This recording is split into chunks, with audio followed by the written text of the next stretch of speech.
Budur, yüksək bir təpədə peyğəmbərlər çarmıxa çəkiliblər. Ortada Musa peyğəmbər çarmıxa çəkilmişdi və başının üstündə müxtəlif dillərdə yazılmış bir lövhə. Musa, Moisey və s. Musanın sağında Məsih çarmıxa çəkilmişdi. Onun da başının üstündə müxtəlif dillərdə yazılmış bir lövhə asılmışdı. Yəni, onun kimin olduğunu.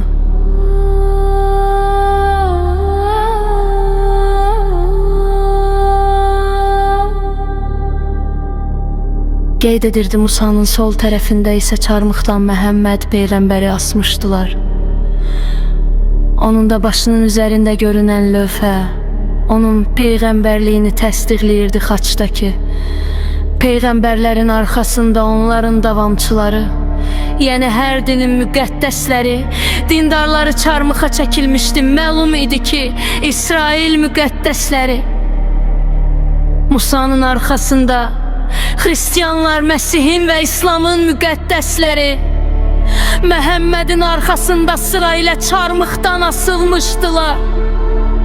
Amma onların qarşısında iblisin davamçıları, şeytanlar və cinlər bayram edirdilər. Yəni Tanrının üzərində qələbələrini qeyd edirdilər. Bəşəriyyətin bütün mələkləri və insanları, hətta heyvanları belə şeytanların, cinlərin ayaqlarının altında idilər. Onlar gənc və gözəl qızları qaldırdılar, özlərini öpməyə və onlara ləzzət verməyi məcbur edirdilər.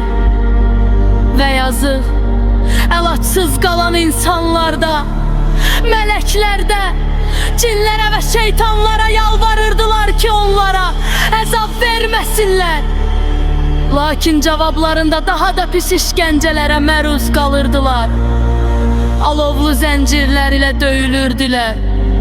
Burada yaşlıları, uşaqları, qadınları, hətta heyvanları belə işgəncəyə məruz edirdilər.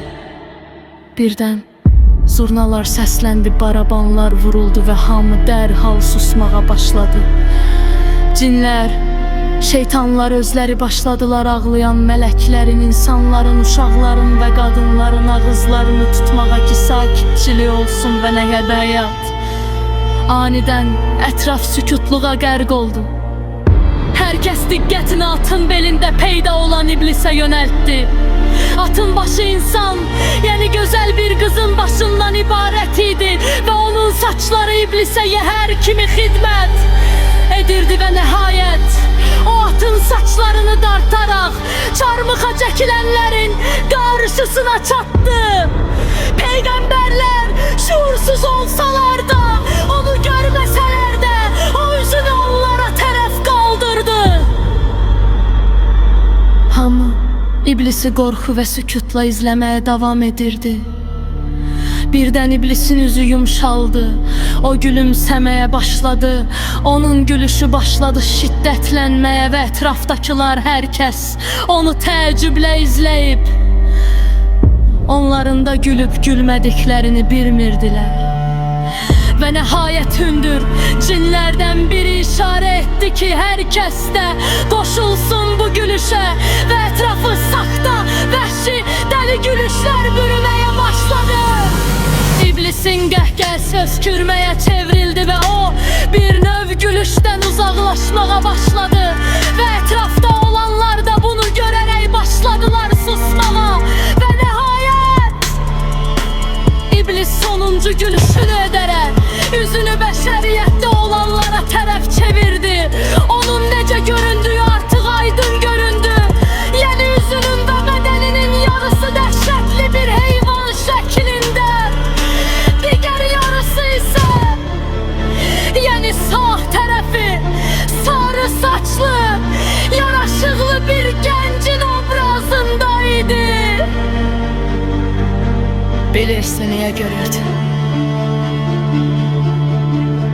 Hamıya müraciət etdi. O və heç kim onun gülüşünün dəqiq səbəbini bilmədən bir şey ifadə etməyə cəsarət etmirdi. Ay yazıqlar, niyə güldüyünüzü də bilmirsiniz? Siz ona göre gülürdünüz ki, çünkü onların tanrısı kimi onlar sadividiler, onları dərk ederek kaçır. İstemeden söyledi o ve atından düştü. Şeytanlar ve cinler derhal özlerini onun ayaklarının altına atarak onun için sanki eşafot sahne yaradırdılar. Yukarı kalkıp o gözleriyle etrafı seyrederek danışmağa başladı.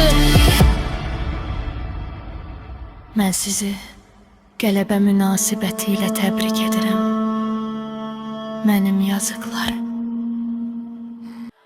Bütün şeytanlar, cinler ve onun davamçıları başladılar. Ona təriflər, təşəkkürlər yağdı mağa ve etrafı dəhşətli bir səs küy bürümeye başladı. Ve cinlerin, şeytanların ayaklarının altında olan bütün melekler, insanlar bu ses küye devam getirmeyerek parmaklarıyla kulaklarını tuturdular. Bugünden itibaren devam etmeye başladı o ve hamı yeniden sustu. Nece onlar sizleri alçaldırdılar, artık siz onları alçaldacaksınız. Cinler ve şeytanlar yine ona təriflər yağdırmağa başladılar.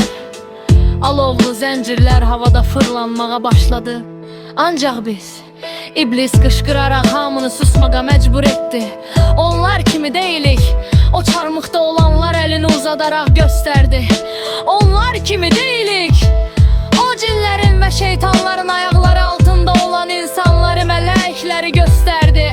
Ey benim yazıklarım, bilirsiniz ki biz həmişə öz şəxsiyyətimiz, azadlığımız uğrunda mübarizə aparmışıq ve mən onlara ne üçün mübarizə apardıqlarımızı bağışlamaq istəyirəm ki, onlara necə haqlı olmadıqlarını görsəcək və kəslərə verəcəyəm. Kimlər onları tərk edib qaçan Tanrını inkarı bətirin. Və iblis əlini çarmıxa çəkilənlərə tərəf, sonra da göyə uzatdı. Ve bütün cinler ve şeytanlar öz aralarında iblisin ne kadar merhametli ve xeyirxah ürəkli olduğunu danışmağa başladılar. Ve hem cinin onların ayaklarının altında olanları qınayırdılar ki, bakın görün, Məryəmi bura getirin. Əmr vererek qışqırdı o, ətraf dərhal yeniden sükutluğa dərq oldu ve bir neçə şeytanlar onun karşısına 40 yaşında güzel görünüşlü bir kadını ona tərəf sürüklediler. Salam semaların kraliçası, bugünden itibaren mənə məxsus olan, söyledi ona iblis ve Məryəm.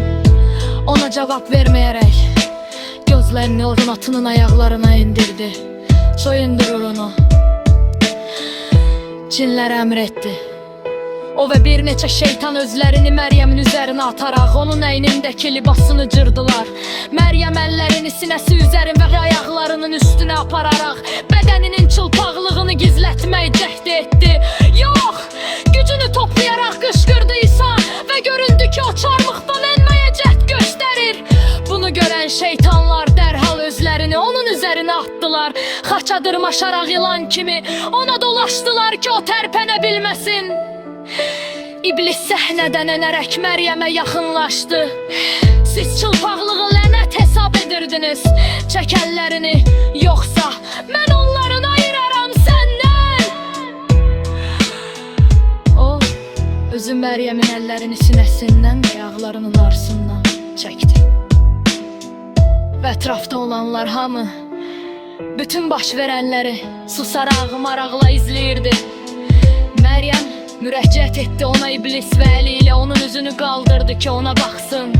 Mən o kəs değildim, necə siz məni bu yazıqlara tanıttırırdınız. Oh, ayağının altından çılpaq və gənc bir oğlanı qaldıraraq Məryəmə göstərib, sonra atdı qırağa. Mən heç vaxtı heç kimi cəhənnəm əzabı ilə darhadırırdım, dağlayaraq ki, siz özünüz bunu açıq edirdiniz. Siz hamiyə,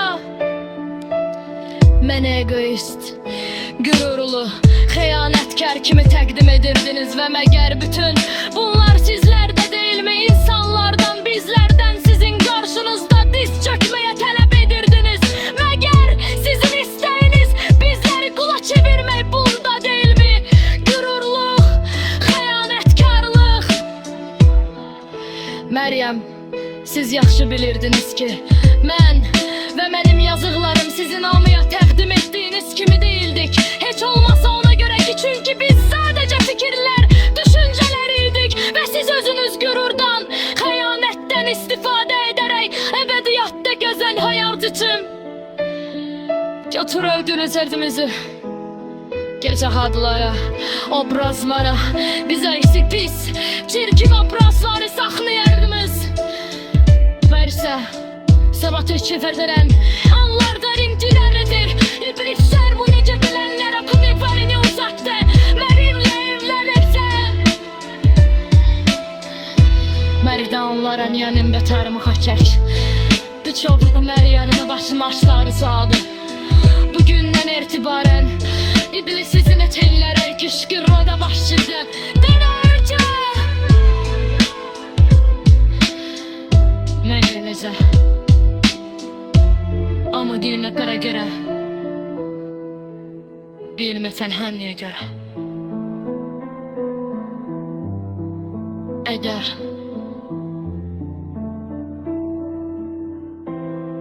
Əmənim Seyli yerdə və kənslər Damını qaldıran haçları Mən bütün ederler be Yine o şeyden düküm yesanlar Benden yaşlılar Bamara barışsadılar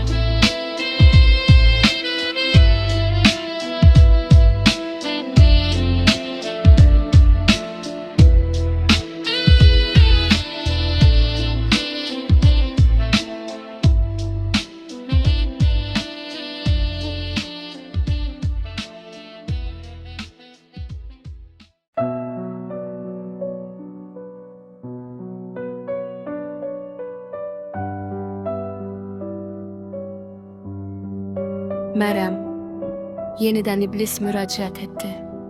Ona, bilirsən niyə bu insanlar əvvəllər sizin arxanızda özlərinə yer tapmağa can atırdılar? Onlar sizin cəhənnəminizdən qorxurdular. Onlar istəyirdilər ki, sizin onlara söz verdiyiniz, göstərdiyiniz cənnətlərə düşərək əbədiyyatda gözəl, yaxşı həyata qovuşsunlar.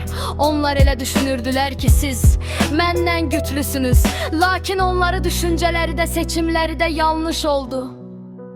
Mən sənə həqiqəti deyirəm Məryəm. Əgər indicə digəri məndən güclüsü peyda olsa, onlar başlayacaqlar onun qarşısında diz çökməyə və haqlı da olacaqlar. Nə üçün onlar əbədi əziyyətə qovuşmalıdılar? O kəsə görə kim onları müdafiə edə bilməyəcək? Hə, nə deyirsən, gedirsən mənimlə? Məryəmin gözləri yaşardı. Məryəm, iblis yenə ona səsləndi. Sənin oğlun ona ibadət edənlərin xilaskar idi, amma indi sən bütün bəşəriyyətin xilaskarı olacaqsan. Mənimlə razılaşmasan hamını, hətta böcəkləri də çarmıxa çəkəcəyəm və əmr edəcəyəm. Təkcə hamına yox, sənə də işgəncə verilsin. Gözə göz, dişə diş, bu sizin özünüzün prinsipidir. İblisin qaldırdığı gənc oğlan Məryəmin ayaqlarına düşdü, ona yalvarmağa başladı. İblis əli ilə işarə etdi və onun atı yaxınlaşdı ona. O qalxdı atının belinə. Bütün insanlar və mələklər ayağa qalxmağa başladılar və qışqıraraq Məryəmə yalvardılar ki, onları xilas etsin. Məryəm isə anlamağa başladı ki, sıxılmaz, seçimsiz vəziyyəti düşüb. Və birdən Məryəm nəsə pıçıldadı. O nəsə pıçıldadı, o nəsə pıçıldadı. Kimsə qışqırdı və sözləri sürətlə yayıldı ətrafa. Hamı bir-birlərini susturmağa başladı. Onları da azad edəcəksən. Məryəm demək olar ki, sakitcə təkrar etdi və çarmıxa çəkilənləri nəzərdə tutduğunu bildirdi. Yenə də onun sözləri dərhal yayıldı ətrafa. Qoy insanlar özləri qərar versinlər, onlara azadlıq versinlər, yoxsa verməsinlər. Gülümsəyərək dedi iblis. Hamı arasında sükutluq hökm sürdü və hamı başladı gözləməyə ki, kim birinci ətrafı bürüyən sükutluğu pozsun. İblis özü də hamını maraqla seyr edirdi. Onları azad etməyin. Nəhayət kimsə qışqırdı. Onlar bizi ateşə atdılar. Sənə itaət etmək bizə qadağan etdilər. Yaxşı olardı məni qaytarardınız onların özlərinin məni atdıqları cəhənnəmə və onları da atardınız mənim yanıma. Onları azad etmək lazım deyil. Başladılar bir çoxları qışqırmağa və demək olar ki, hamı bu istiyə qoşularaq xorla qışqırırdılar. Yox. Görürsən Məryəm, iblis yenə gülümsədi. Bu yazıqların qəlbinə o qədər nifrət əkmisiniz ki, hətta özünüzün icad etdiyiniz günahlarda onları günahlandıraraq onlara heç danışmağa izin vermirdiniz.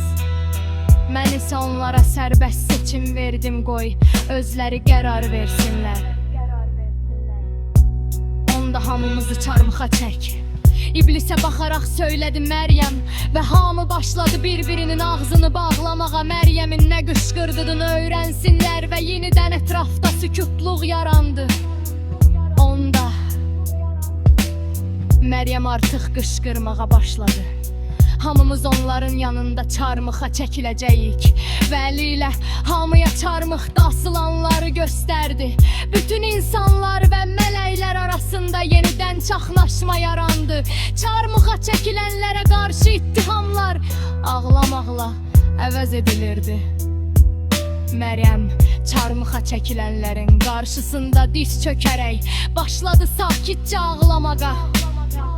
Onları azad et. Nəhayət yaşlı bir qadının ağladı və eşidildi. Mərhəmətiniz olsun. Onları azad et. Bir neçə nəfər qışqırdı. Bu söz öldürüldü, cümətlərlə yayıldı. Ərqah bütün canlılar qarha başqırdı. İblis çarmıxa çəkilanlara azadlıq vermədi istəyirdi. Hamıları azad edərsiz. Himayət ediniz. Onun yanında varılan dillərə ayrıdı da. O kilimlərmə yakın yönətdi. Əli Məryəmə zattı. Ular yavadan falan ibrisi verimdən tuttu. Cimdərmə şeytanlar der mərəşlər mahtım yarmar qara. Məryəmi məhkemin nəsinə hana etdilər. İçin qərəbə bələk.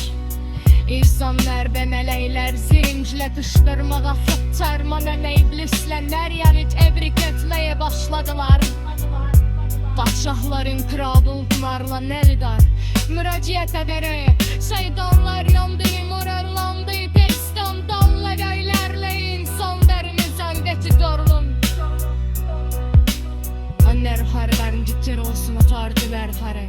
Yapacağım naklərə nə olmasın ki, onların daha cahazatlıla ihtiyaçları var. Kansınız onlardan birinin bitse, bilin ki Məryəm olacaq qarşısında. Bunu emre verərək iblis solar Məryəmin ərləri boydu desələli, lakin yerimdən